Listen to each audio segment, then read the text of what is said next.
नमस्ते, मैं वेद Shukla, business consultant. तो दोस्तों, आज हम लोग वापस से यहाँ पे एक बहुत ही चिर परिचित टॉपिक को डिस्कस करने के लिए आए हैं। एंड जो मेरे साथ में फेस हैं डॉक्टर आर के शर्मा, उनको भी आपने काफ़ी बार देखा है। तो इसके अंदर अभी अब हम लोग आज जिस टॉपिक के ऊपर बात करना चाह रहे हैं वो है अल्कोहल एडिक्शन।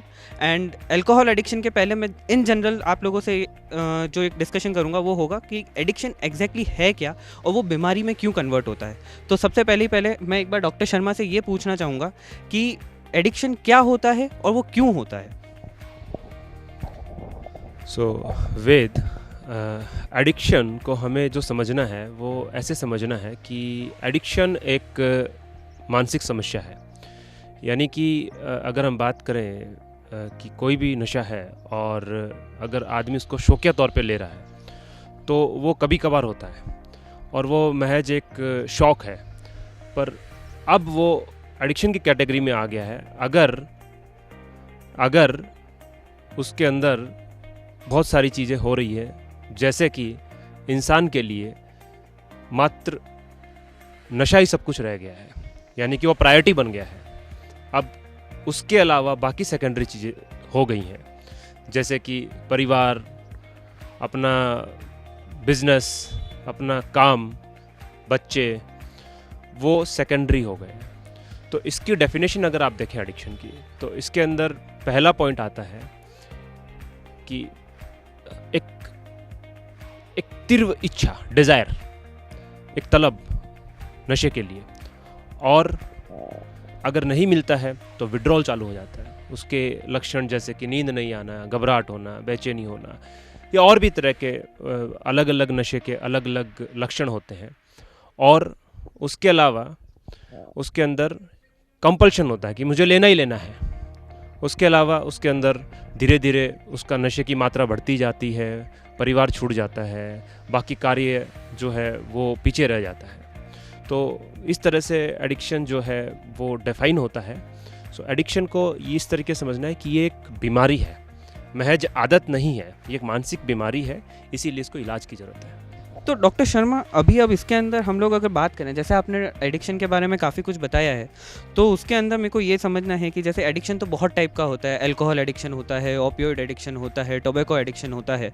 इसके अंदर अगर हम बात करें तो अल्कोहल एडिक्शन जो है वो बहुत जनरल है, काफ़ी पब्लिक उसको कंज्यूम करती है, प्लस उसको एडिक्शन में मानती नहीं है।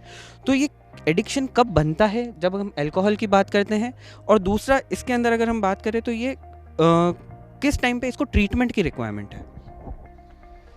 देखिए, अल्कोहल की अगर हम बात करें तो अल्कोहल एक आज के टाइम में महत्वपूर्ण एडिक्शन है। और ज़्यादातर जो फैमिली सोचती है या फिर सोसाइटी सोचती है, वो ये कहती है कि ये इंसान जो है छोड़ नहीं पा रहा है, छोड़ता नहीं है, और ये इसकी परेशानी है और ये छोड़ सकता है।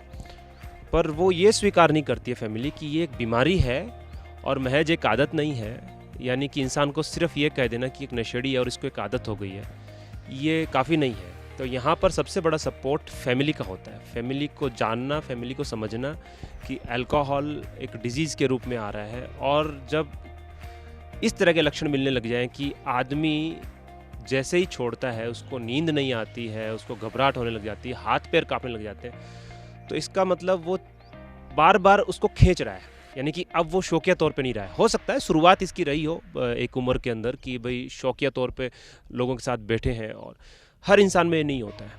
ये उस इंसान में एडिक्शन के रूप में बदलेगा जिसके अंदर कहीं ना कहीं कोई साइकियाट्रिक इलनेस है, जैसे कि डिप्रेशन है, मूड डिसऑर्डर है, एंग्जाइटी है, जो पहले से बनी हुई है, और वो एक सेल्फ मेडिकेशन के रूप में ले रहा है, अपने आप को अपने तरीके से ठीक कर रहा है। नींद नहीं आई तो साहब मैंने अल्कोहल ले लिया तो मुझे नींद आ गई।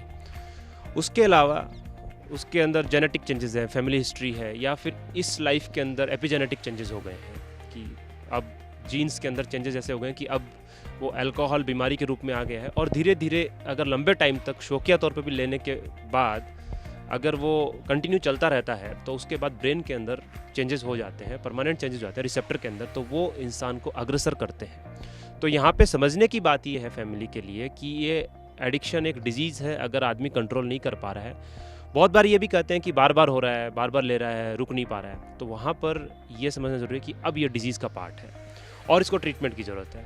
जहाँ तक वे ट्रीटमेंट की बात आपने कही, ट्रीटमेंट के अंदर सबसे पहली चीज़ है कि इसको एक्सेप्ट करना कि एडिक्शन एक डिजीज़ है, और स्पेशली परिवार को एक्सेप्ट करना। ज़्यादातर केसेस में जो हम देखते हैं, कहीं ना कहीं जो पेशेंट है वो कुछ हद तक समझ पाता है कि मुझे कुछ ना कुछ परेशानी है, पर शायद उसको सपोर्ट नहीं मिल पाता है, और वहाँ ब्लेम गेम चालू हो जाता है। फिर वहाँ से डिनाइल चालू हो जाता है कि नहीं, ये बीमारी नहीं है और मैं इनकी वजह से ले रहा हूँ, या फिर ये लोग परेशान कर रहे हैं। तो वहाँ पर वो एक साइकिल बन जाती है जिसको ब्रेक करना ज़रूरी है।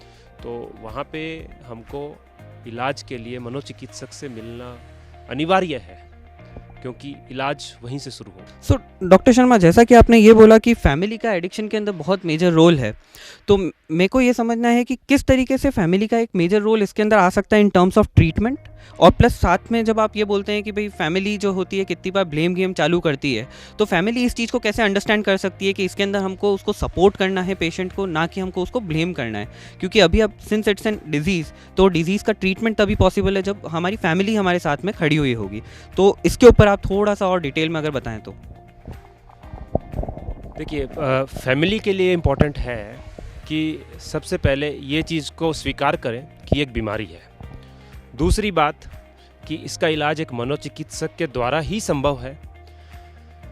और तीसरी बात कि जब इलाज होता है, तो इलाज चलता है, तो लैप्स एक पार्ट ऑफ ट्रीटमेंट है।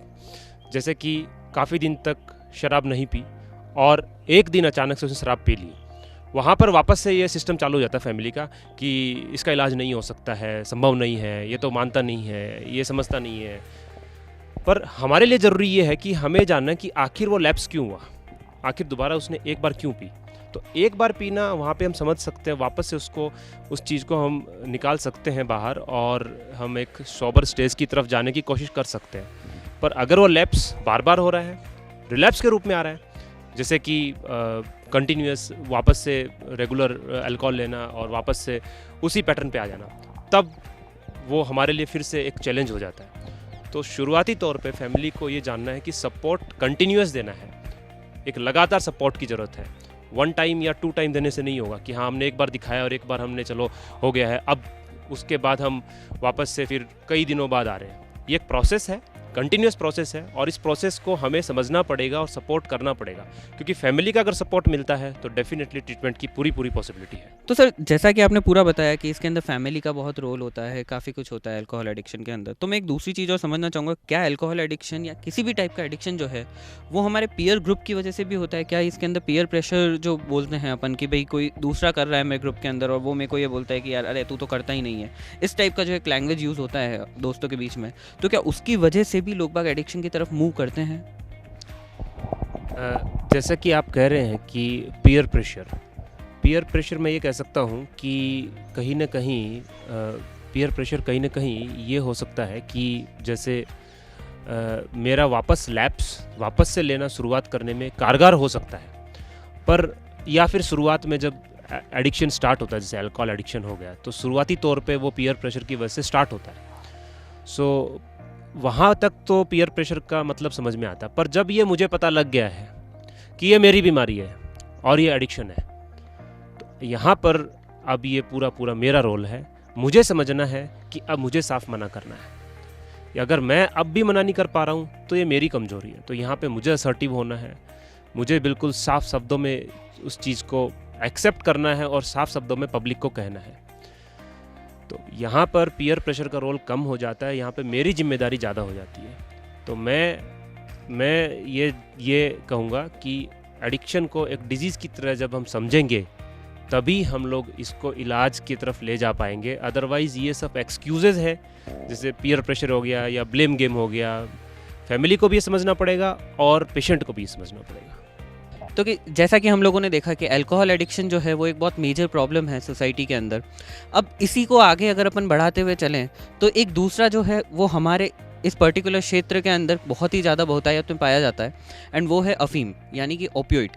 तो मैं डॉक्टर शर्मा से ये भी समझना चाहूँगा कि सर ओपियोइड एडिक्शन क्या है, एंड ये बेसिकली मतलब किस तरीके से लोग बाग इसके अंदर एक अपन बोलते हैं कि घुसते चले जाते हैं।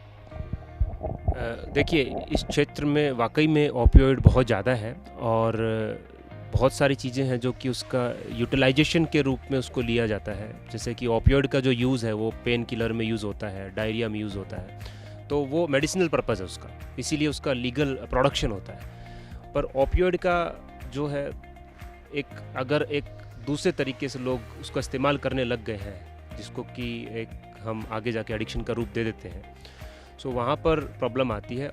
ओपियोइड एक ब्रॉड टर्म है। ओपियोइड में बहुत सारी चीज़ें आती हैं, जैसे कि अफ़ीम, जैसे आपने कहा, अफ़ीम एक मतलब उसका शुरुआती जो स्टार्ट जहाँ से होता है वहाँ पे अफ़ीम से चालू होता है, अफ़ीम की पैदावार होती है। उसके बाद उसके कई कन्वर्जन्स होते हैं। तो ओपियोइड कई तरीके से यूज़ किया जाता है, जैसे कि टैबलेट्स की फॉर्म में स्पास्मोप्रॉक्सिवन टैबलेट्स लोग यूज़ करते हैं, फॉर्टविन इंजेक्शंस यूज़ करते हैं इंजेक्शंस की फॉर्म में। उसके बाद जो कफ सिरप्स होती है, कोडीन सिरप होती है, उसको लोग यूज़ करते हैं। और अफ़ीम को डायरेक्ट भी यूज़ करते हैं। इसका ब्राउन शुगर एक इसका सिंथेटिक फॉर्म है, उसको इसके अंदर पन्नी में स्मोकिंग से या इंजेक्शन के रूप में भी लोग यूज़ करते हैं। सो ओपियोइड बहुत तरीके से यूज़ होता है और वो एक बड़ा मेजर प्रॉब्लम है आज के टाइम का, मतलब एडिक्शन का, क्योंकि ओपियोइड एडिक्शन बिल्कुल डिफरेंट है। तो सर, जैसा कि आपने अल्कोहल एडिक्शन में ये बताया था कि इसके अंदर हमारे पास में मतलब ना फैमिली का बहुत मेजर रोल होता है, प्लस इसमें इंडिविजुअल रिस्पॉन्सिबिलिटीज़ भी होती हैं। तो सिमिलरली क्या ओपियोइड एडिक्शन में भी family and individual responsibilities equally role play करती हैं, या इसके अंदर ज़्यादा इंडिविजुअल के ऊपर रहता है और फैमिली के ऊपर कम रहता है? मतलब मैं इसको समझना चाहूँगा कि इसके अंदर फैमिली का रोल कैसा रहेगा, या फिर हमारे जो मेन ग्रुप है उस पूरे फ्रेंड सर्कल्स का और उनका क्या रोल रहता है इसके अंदर? देखिए, ओपियोइड की जहाँ तक बात है, स्पेसिफिकली हम अफ़ीम की अगर बात करें, ठीक है, ब्राउन शुगर वगैरह थोड़ा हायर लेवल पे आ जाता है, पर अगर हम अफ़ीम की बात करें तो यहाँ पर बहुत बार ऐसा होता है कि फैमिली को पता भी नहीं होता है, बहुत बार पता भी होता है, पर यहाँ पर इंडिविजुअल यानी कि आदमी की खुद की जो रिस्पॉन्सिबिलिटी है वो ज़्यादा है, क्योंकि इंसान को पता है कि मेरे को ओपियोइड लेना ही लेना है। और उसका जो कारण है, वो सबसे बड़ा जो रीज़न है उसका फिजिकल विड्रॉल, यानी कि उसको नहीं लेने से सिम्टम्स आने लग जाते हैं एक समय के बाद। शुरू में तो वो इंटेंस प्लेजर देता है, शुरू में तो बहुत अच्छा लगता है, वो जो उसका जो लाइफ का जो पेन है, जो रियलिटी है, उससे थोड़ा सा दूर ले जाके एक उसको अपने काम करने के लिए लोग कहते हैं कि एक्सक्यूज़ जो लोगों का रहता है कि ये इसके बिना मेरे लिए काम नहीं हो पाता है। तो वहाँ पर एक एनर्जेटिक वे के अंदर लोग यूज़ करने की कोशिश करते हैं, क्योंकि ये सडन एनर्जी देता है, यूफोरिया देता है। पर उसके बाद में जहाँ पे जो मेजर प्रॉब्लम आती है वो आती है विड्रॉल, यानी कि नहीं लेने की वजह से पूरा शरीर जो बदन जो है दर्द करता है, उसके अलावा आंखों से पानी आना, नाक से पानी आना और उल्टी होना, दस्त लगना, तो ये जो सिम्टम्स आने लग जाते हैं, तो उसको हटाने के लिए इंडिविजुअल अगेन एंड अगेन बार बार उसको लेता है। तो ओपियोइड एडिक्शन के अंदर, अफ़ीम के अंदर सबसे बड़ा जो चैलेंज है वो है इंसान का खुद का, यानी कि उसको समझना कि अब ये जो है ये एक बीमारी के रूप में आ चुका है, इसको छोड़ नहीं पा रहा हूँ मैं और अब इसको इलाज की ज़रूरत है। तो सर, जैसा कि आप बोलते हैं कि इसको इलाज की ज़रूरत है और ये सब है, मेरे को ये समझना है कि इसका इलाज जो है वो क्योंकि मैंने ऐसा सुना है कि लोग ये बोलते हैं कि अफ़ीम का जो नशा है वो छूटता नहीं है। वो अगर कोई एक छोड़ भी दे तो भी क्या होता है कि बहुत टाइम तक वापस से लोग बाग उसके अंदर अपन जिसको बोलते हैं कि उसमें आ जाते हैं कि भाई वापस से कंज्यूम करना चालू कर देंगे या वैसा कुछ है। तो मेरे को ये समझना है कि क्या वाकई में ओपियोइड एडिक्शन को छोड़ना इतना डिफ़िकल्ट है? क्या अफ़ीम को छोड़ना इतना डिफ़िकल्ट हो पाता है? ये बात तो ठीक है कि ओपियोइड एडिक्शन को अपने आप छोड़ना एक चैलेंज है, और ये जो धारणा लोगों में हो गई है कि उसको छोड़ना मुश्किल है, छूटेगा ही नहीं, लाइफ लॉन्ग रहेगा, अब तो ज़िंदगी के साथ ही जाएगा, ऐसा नहीं है। मैं कहूँगा मेरे लिए, शायद एक मनोचिकित्सक होने के नाते, मेरे लिए जो चैलेंज है वो ज़्यादा बड़ा चैलेंज मेरे लिए अल्कोहल है, क्योंकि वहाँ पे फैमिली का सपोर्ट चाहिए होता है और ओपियोइड के अंदर एक इंडिविजुअल सपोर्ट चाहिए होता है। तो यहाँ पे विड्रॉल को अगर मैं मैनेज कर पाता हूँ तो मोस्ट ऑफ जो पब्लिक है जो ओपियोइड पे डिपेंडेंट है वो मुझे सपोर्ट करती है।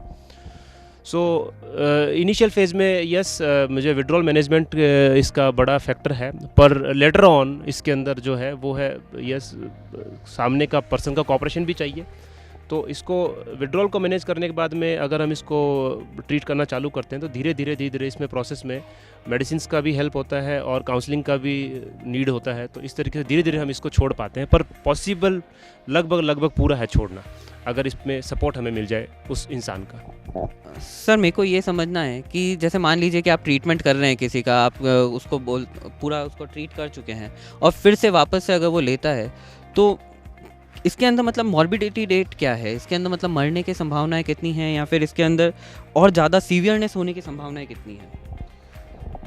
ओपियोइड का जो एक मेजर फैक्टर है वो ये है कि कई बार जो इम्पल्सिव एक्ट होता है इसके अंदर ओपियोइड को लेने के दौरान, जैसे कि ब्राउन शुगर को या फिर अफीम में भी कई बार, तो ज़्यादा इंटेक अगर हो जाता है इसका बहुत ज़्यादा, तो कई बार इम्पल्सिव होता है कि कंट्रोल नहीं कर पाते। बेसिकली एडिक्शन का जो एक मेजर फैक्टर वो लॉस ऑफ कंट्रोल है, चाहे वो शुरुआत करने में हो, चाहे कंटिन्यू करने में हो, चाहे रोकने में हो।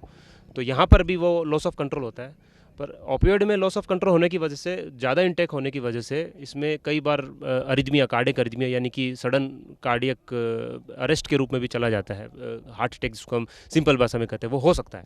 और उसके अलावा रेस्पिरेटरी डिप्रेशन हो जाता है, बहुत ज़्यादा लेने से हम मतलब बिल्कुल अनकॉन्शियस हो जाता है और सांस लेने में भी तकलीफ होने लग जाती है। तो डेथ होने की पॉसिबिलिटी है, पर वो एक्सेस डोज की वजह से होती है, और वो एक्सेस डोज का जो रीज़न है वो है इम्पल्सिविटी।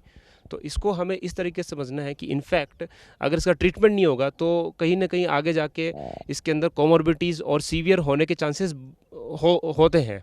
सो वो हमें आगे समझते हुए, आगे की चीज़ को समझते हुए इसको टाइमली हैंडल करने की ज़रूरत है।